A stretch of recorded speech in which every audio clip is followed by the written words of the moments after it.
Welcome back to Sociology. Today we're going to talk about sex and gender.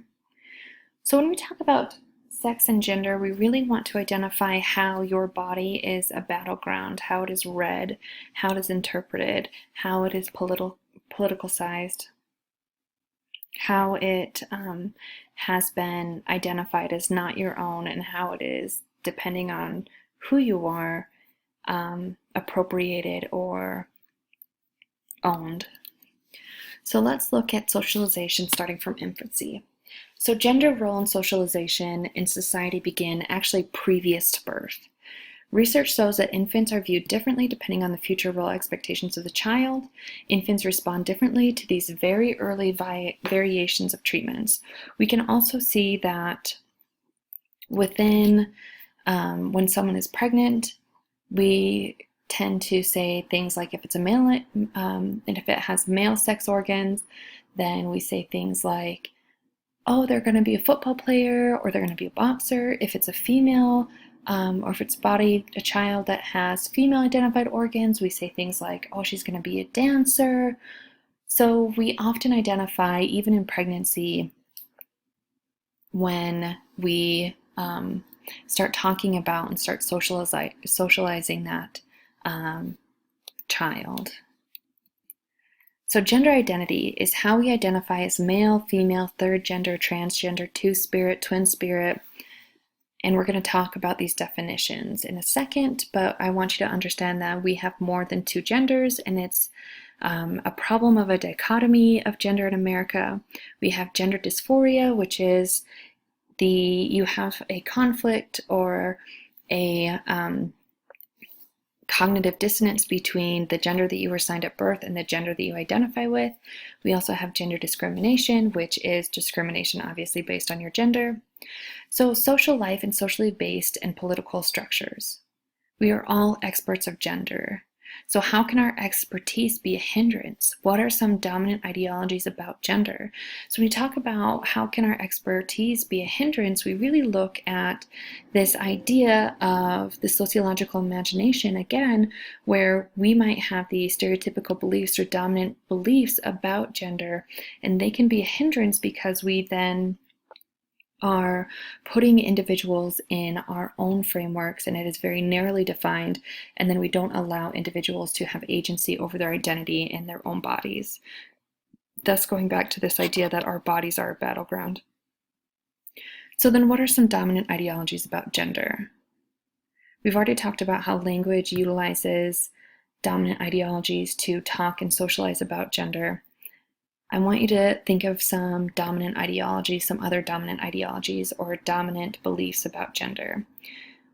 You're going to watch one of these two videos, either Everything Gender or Got Gender Queries, and this is going to explain to you some of these definitions or identities of twin spirit, of gender queer, gender fluid, gender androgynous, non-gender binary, things of that nature. So gender is socially based and politically structured. So let's look at some intersectionalities of gender. So what are some things we need to consider in regards to intersectionalities? Again, we're looking at race, ethnicity, sexual orientation, gender performance, class, ability, things of that nature. So when we look at these socially constructed systems, we need to look at how gender is affected by these. So when we look at gender and the sexualization of bodies, we see that white females tend to be sexualized as innocent and pure. Asian bodies tend to be sexualized as submissive and exotic. Black bodies tend to be sexualized as hypersexual or animalistic. Latina bodies tend to be sexualized as spicy or hypersexualized. So what are the socially constructed discourses or institutions that would influence one's experience or understanding of gender? We are going to look at the social institutions of the government, of education, of media. So what does this look like and how does this manifest? So I want you to think about how these socially constructed discourses or institutions manifest in a systematic and systemic way. Why are we using race ethnicity? So again, you're going to go back to the construction that we talked about in race, that race or ethnicity are both socially constructed, and that they have an intimate reciprocal relationship with each other, meaning that they influence each other. I want you to watch this black and white doll experiment and then continue to have this conversation on the discussion board. So gender is a part of a network of social inequalities. So let's look at our lenses. So I want you to look at this gender and racial binary video.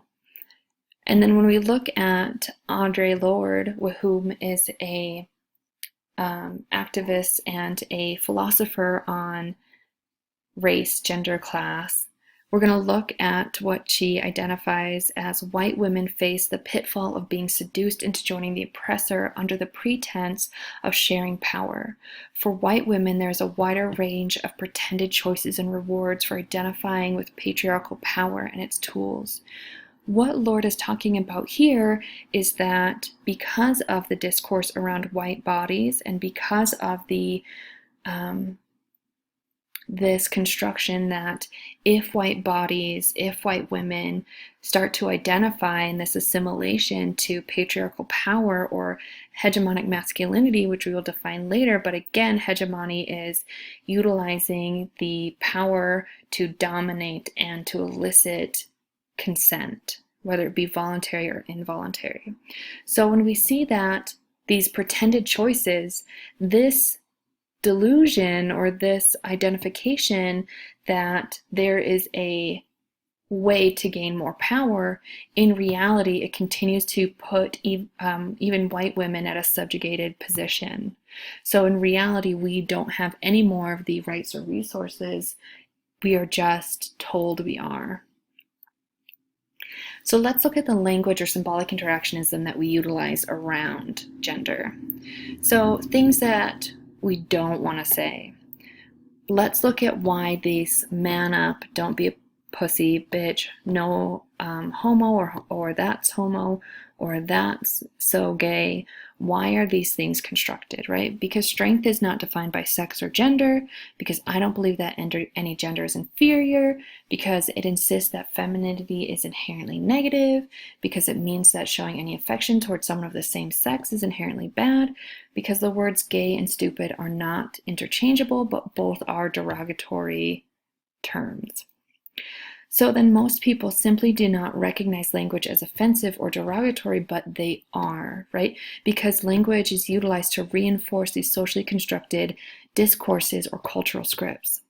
So then there was a political counter movement where an individual utilized things like pads and tampons and blood to illustrate that women are shamed into believing that being a woman and having a period is inherently negative, as well as we have been talking about how sexual assault is not addressed within our government and legislature as something that is negative. We talked about how a college student was convicted of 2 counts of rape but was given 1 day in jail.